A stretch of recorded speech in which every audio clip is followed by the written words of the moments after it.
আরো একটা, এবার যেটা মাইক্রো অবজারভার নিয়ে এবার প্রসঙ্গ উঠে এলো। সুপ্রিম কোর্ট বলছেন যে, মানে বলা হচ্ছে, রাজনৈতিক বিশ্লেষকরা বলছেন যে মমতা বন্দ্যোপাধ্যায়ের যে আবেদন, সেই আবেদনকেই মান্যতা দিল সুপ্রিম কোর্ট। কি হয়েছিল মাইক্রো অবজারভার নিয়ে? মাইক্রো অবজারভারদেরকে বাইরে থেকে নিয়ে আসা হয়েছে এবং অভিযোগ উঠছিল যে মাইক্রো অবজারভাররা, যেটা তাদের ক্ষমতা নেই, সেই ক্ষমতা না থাকা সত্ত্বেও তারা বিভিন্নভাবে বিভিন্ন লগ ইন করে তার মধ্যে ভোটারদের বিভিন্ন তথ্য সব নাকি অন্য অন্যরকম ভাবে কিছু করছিলেন, এবং সেই অভিযোগই বারবার তৃণমূলের পক্ষ থেকে, মমতা বন্দ্যোপাধ্যায়ের পক্ষ থেকে করা হচ্ছিল। এবার সেই মাইক্রো অবজারভারদের একেবারে নিষ্ক্রিয় করে দিল সুপ্রিম কোর্ট। শুধুমাত্র তার কোনো সিদ্ধান্ত নেবে না, যা সিদ্ধান্ত নেওয়ার ইআরও নেবেন, এইআরও নেবেন, কিন্তু মাইক্রো অবজারভাররা কোনো সিদ্ধান্ত নেবেন না, তারা অ্যাসিস্ট করবেন এখানে। এবং তুমি যেটা বললে অতনু, সব থেকে বড় কথা, যে রাজ্য সরকারই এবার এই মাইক্রো অবজারভারদের জন্য রাজ্য সরকার অফিসার দেবে, অর্থাৎ দিয়েও দিয়েছে। প্রায় 8,500-এর তালিকা দিয়ে দেওয়া হয়েছে। অতনু। আমি কিছু নথি বার করছিলাম, কিছু তথ্য, কিছু নথি বলছে। প্রথমত, খুব সহজ ভাবে যদি আমরা ভাবার চেষ্টা করি, এই যে মাইক্রো অবজারভার বলা হচ্ছে, রাজ্যের শাসক দল বলছে যে বাইরে থেকে মাইক্রো অবজারভার নিয়ে আসা হচ্ছে। আমাদের রাজ্যে এই প্রথম এসআইআর এর কাজে আমাদের রাজ্যে প্রথম এই মাইক্রো অবজারভার ব্যবহার করা হচ্ছে। এই মাইক্রো অবজারভারদের কাজটা কি, তাদের কাজ কি, তাদের এখতিয়ার কি? কাজ যদি বলি তাহলে বলতে হবে যে শুনানি পর্বে তাদের হাজির থাকতে হবে, মাইক্রো অবজারভারদের এটা কাজ। এবার সেখানে কি করবেন তারা? তারা তদারকি করবেন। অর্থাৎ এই শুনানির সময় যদি কারো তথ্য বা নথি, সেই সব নথিতে কোথাও সমস্যা হয়, আর কি সমস্যা হয়েছে সবটা তো আর এইআর পক্ষে দেখা সম্ভব হবে না, তাদেরকে হেল্প করার জন্য। হেল্প করাটা হচ্ছে মাইক্রো অবজারভারের কাজ। মাইক্রো অবজারভারের কাজ কিন্তু কোনো সিদ্ধান্ত নেওয়া নয়, এটা একদম প্রথম থেকেই রয়েছে। কমিশন বলছে বিএলও যে ইনোমারেশন ফর্ম ডিজিটাইজ করছেন, সেগুলো পুঙ্খানুপুঙ্খ ভাবে পরীক্ষা করা, অর্থাৎ আর কিছুই না, একটা স্ক্রুটিনি করা, ক্রস চেক করলে সেটা ঠিকঠাক হয়। ডিজিটাইজ যাতে ঠিকঠাক ভাবে হচ্ছে কিনা সেইগুলো দেখা। যদি কোথাও মনে হয় ঠিকঠাক হচ্ছে না, সেটা এইআরও বা এইআরও যারা আছেন তাদেরকে জানানো যে এটা ঠিকঠাক হচ্ছে না, এটা বোধহয় ঠিক করা যায়, সাজেশন দেওয়া। এর বাইরে না, নিজে হাতে কিচ্ছু করতে পারবেন না। ভোটারদের কোনো দাবি বা কোনো কিছু নিয়ে আপত্তি থাকলে সেই সংক্রান্ত নথি সঠিকভাবে যাচাই করার কাজ মাইক্রো অবজারভারদের। কিন্তু যাচাই করে কোন নথিটা ভুল, সেই নথি গ্রহণযোগ্য নয়, এ কথা বলার অধিকার মাইক্রো অবজারভারদের নেই। কিন্তু অভিযোগ কি আসছিল? এতদিন ধরে অভিযোগ আসছিল যে হোয়াটসঅ্যাপ মারফত তাদের কাছে মেসেজ যাচ্ছে, সেই মেসেজ অনুযায়ী তারা কাজ করছেন। কোন নির্দিষ্ট রাজনৈতিক দল থেকে তাদের কাছে মেসেজ যাচ্ছে, সেই মেসেজ অনুযায়ী তারা কাজ করছেন, তারা সিদ্ধান্ত নিচ্ছেন, তারা প্রভাবিত করছেন, এই শুনানি প্রক্রিয়া প্রভাবিত করছেন, এই অভিযোগ বারবার এসেছে। এই জায়গাটায় একটা গাইডলাইন, একটা সীমারেখা তৈরি করে দিল আজকে সুপ্রিম কোর্ট।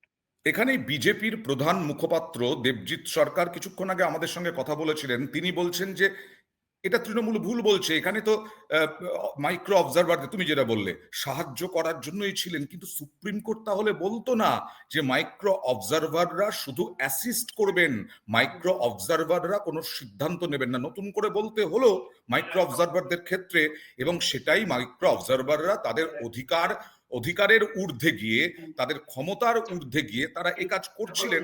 সেই অভিযোগে তাহলে মান্যতা দিল সুপ্রিম কোর্ট, এটা তো বলাই যায়। আর সেই কারণেই আজকে জয়মাল্য বাগচি, বিচারপতি জয়মাল্য বাগচি, যিনি প্রধান বিচারপতির পরেই, সেই জয়মাল্য বাগচিকে বলতে হয়েছে যে লজিক্যাল ডিসক্রিপেন্সির নামে আপনারা কি করছেন?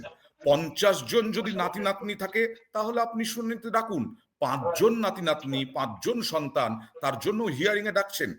এই মন্তব্য করতে হয়েছে, এই পর্যবেক্ষণ করতে হয়েছে জয়মাল্য বাগচিকে।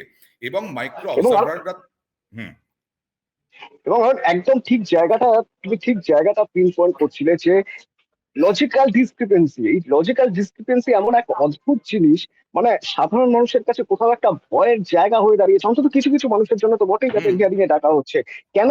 সেটাও আজ সুপ্রিম কোর্টে স্পষ্ট হয়ে যাচ্ছে। বলা হচ্ছে যে এই রাজ্যে অনেকেরই মিডল নেম, মধ্যম নাম কুমার থাকে। অমুক কুমার তমুক, তমুক কুমার অমুক। এই কুমার যদি কোথাও থাকে আর কোথাও যদি না থাকে, তাহলে সেটা নাকি লজিক্যাল ডিসক্রিপেন্সি। এবার এই লজিক্যাল ডিসক্রিপেন্সি চক্করে মানে মধ্যম নাম বা মিডল নেম কুমার নেই, বা কুমার কোথাও আছে কোথাও নেই, সেই চক্করে হিয়ারিং হচ্ছে, এবং সেই হিয়ারিং এর স্ক্রুটিনি হচ্ছে এবং সেখানে একটা নাম বাদ করার আশঙ্কা থেকে যাচ্ছে।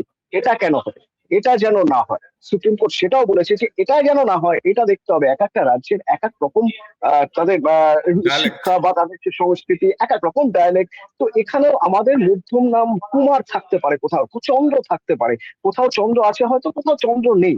এটার জন্য কেন নাম বাদ করবে? না, এটা নিয়েও কি এর কাজ আগের করা দিনে তো উঠেছে? প্রধান বিচারপতি বলেছেন এবং সঙ্গে জয়মাল্য বাগচি যেহেতু বাঙালি তিনিও বারবার উল্লেখ করেছেন যে বন্দ্যোপাধ্যায় ব্যানার্জি, চট্টোপাধ্যায় ঠিক। চ্যাটার্জি, গাঙ্গুলি গঙ্গোপাধ্যায়, এটা তো আমাদের মধ্যে চলে আসছে। তাহলে সেই অনুযায়ী আমার 2002 সালে গাঙ্গুলি ছিল, এখন গঙ্গোপাধ্যায় হয়ে গেছে, তার জন্য সেটা তো টেবিলেই হয়ে যায়। সেটার জন্য হিয়ারিং এ টেনে নিয়ে গিয়ে রোদের মধ্যে হয়রানি করার অভিযোগ যে বারবার উঠছে, সেটা তো করার কোনো প্রয়োজন ছিল না।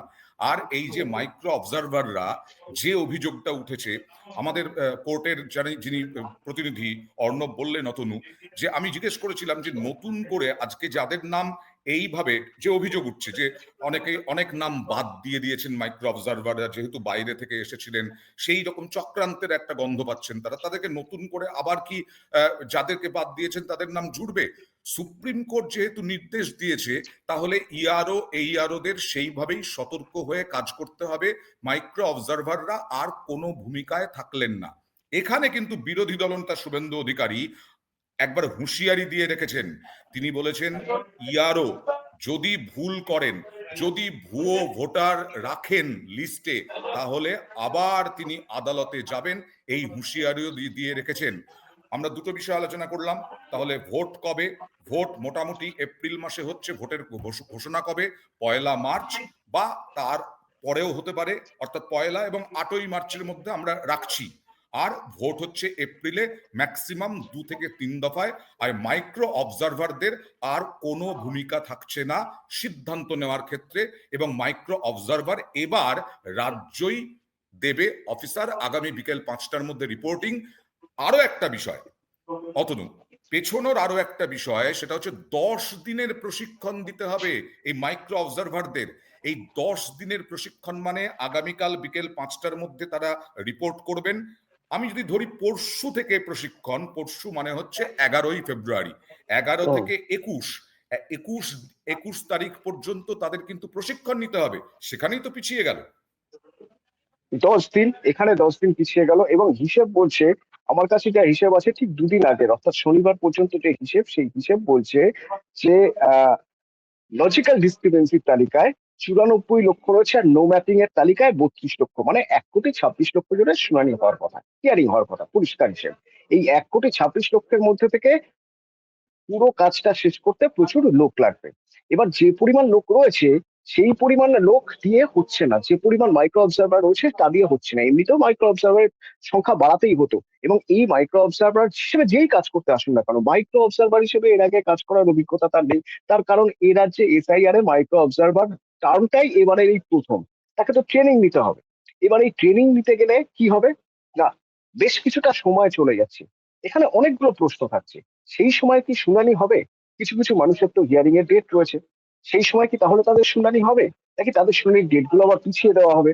যদি শুনানির ডেট পিছিয়ে দেওয়া হয়, তাহলে পরের ডেটে যাদের শুনানি ছিল তাদের ডেটও কি পিছিয়ে দেওয়া হবে, নাকি ওই একই সঙ্গে যাদের ডেট পিছিয়ে দেওয়া হয়েছে আর যাদের ডেট ছিল সেই নির্ধারিত তারিখে একই সঙ্গে হবে? তাহলে তো আরো বেশি ম্যান পাওয়ার লাগবে এবং আরো বড় পরিকাঠামো লাগবে।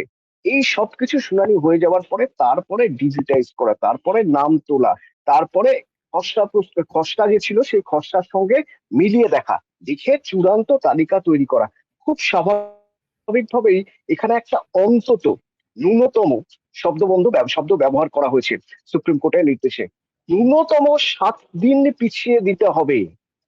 অর্থাৎ 7 দিনেও যে হবে এইরকম গ্যারেন্টি দেওয়া যাচ্ছে না, বা নির্বাচন কমিশনও এরকম কথা জোর দিয়ে বলতে পারছে না যে ঠিক 7 দিনেই হয়ে যাবে। 7 দিন পিছিয়ে দিলে বা হাতে বাড়তি 7 দিন সময় দিলেই হয়ে যাবে। এটা 8 দিনও হতে পারে, 9 দিনও হতে পারে, 10 দিনও হতে পারে।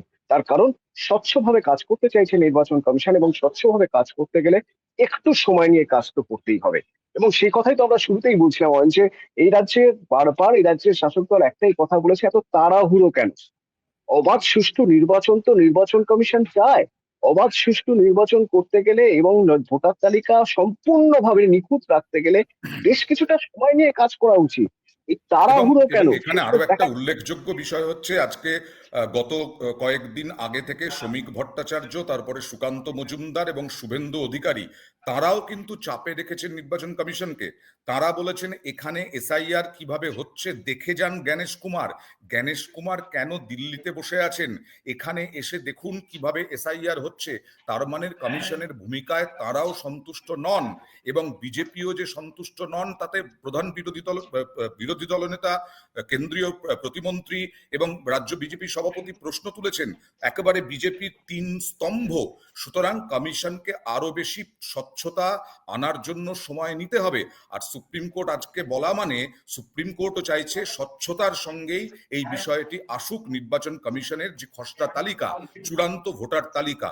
আর সেই কারণেই নির্বাচন কমিশনের উভয় চাপ, একদিকে এ রাজ্যের শাসক দলের চাপ, আবার অন্যদিকে বিরোধী দলেরও চাপ। আর লাস্ট বলি এখানে, সেটা হচ্ছে মনোজ কুমার আগরওয়াল, তিনি আজকেই যাচ্ছেন রাত 10টার বিমানে, আগামীকাল নয় অতনু, আজ রাত 10টাতেই যাচ্ছেন, অর্থাৎ আগামীকাল দীর্ঘ একটা বৈঠক হবে এই বিষয়গুলো নিয়ে। অবশ্যই পুঙ্খানুপুঙ্খ বৈঠক করবে নির্বাচন কমিশন।